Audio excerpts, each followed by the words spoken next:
Gender and work. Talking about gender and work, there are stereotypes in the influence of hiring decisions, promotion, and the treatment of employees. In most workplaces, women face challenges like balancing career and family life, while men may face pressure to conform to traditional notion of masculinity despite efforts to promote gender equality in the society, especially in the workplace. Numerous reports of gender discrimination still surface according to SHL Director Muhammad Farid. Observance of diversity and inclusion can help promote gender equality in an organization, but unfortunately, the participation of women in the workforce remains very low compared to men. Farid noticed that gender equality in the workplace happens when everyone has equal rights, opportunities, responsibilities, and access in the organization. He specifically cited that gender equality is achieved if the following are observed in the workplace. 1. Everyone feels safe to pursue the same job without fearing discrimination. 2. People across team works together and collaborate equally. 3. Everyone is treated with fairness and respect. 4. Everyone has access to education and training within the organization. The SHL official mentioned that promoting gender equality will not only benefit the individuals but also the organization. These benefits include 1. Increase the talent pool for leadership.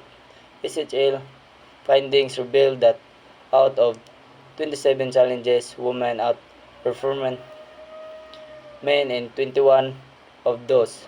Therefore, promoting leadership diversity will boost company performance. 2. Create a safer and healthier work environment. Organization with gender equality in place will have more connected people. Collaboration is more fluid as people are not afraid to be discriminated against when they share their ideas. Improve overall businesses. Without any doubt, companies that provide equal opportunities to their people allow for more diverse insight and creativity. This can help improve processes and productivity, which will contribute to a better business. After acknowledging the advantage of having gender equality in the workplace, Parade share some tips on how to promote gender equality in the works.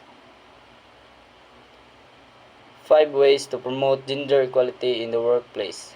1. Remove bias. To achieve this, observe the following. 1. Provide unconscious bias training. Education and training will help people understand the bias and how to avoid them. 2. Use gender neutral language. 3. Stop stereotyping. Men, women, and other genders should be welcome in any industry and job level. 2. Fair play. Fair pay. Provide the same opportunity and compensation for the same job to everyone. Focus on the results, not on the person. Put more focus on the target achieved, not the identify who achieved it. Credit the achievers fairly, regardless of their gender, as what matters in the organization. 4. Build and enable environment. Create a supportive ecosystem for the people by allowing flexible working hours. Promote equal opportunity for continuous learning. Organize diversity, equity, and inclusion. DEI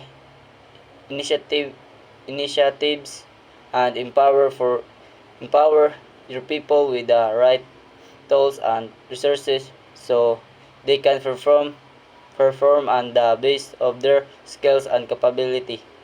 5. Create an inclusive hiring process. Candidates prefer to work in a more diverse workplace.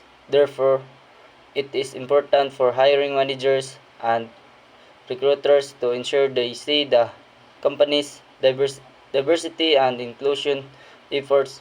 This can be done by 1. Posting gender neutral job discrimination. 2. Simplifying job recruitment. 3. Ensuring a diverse interview panel.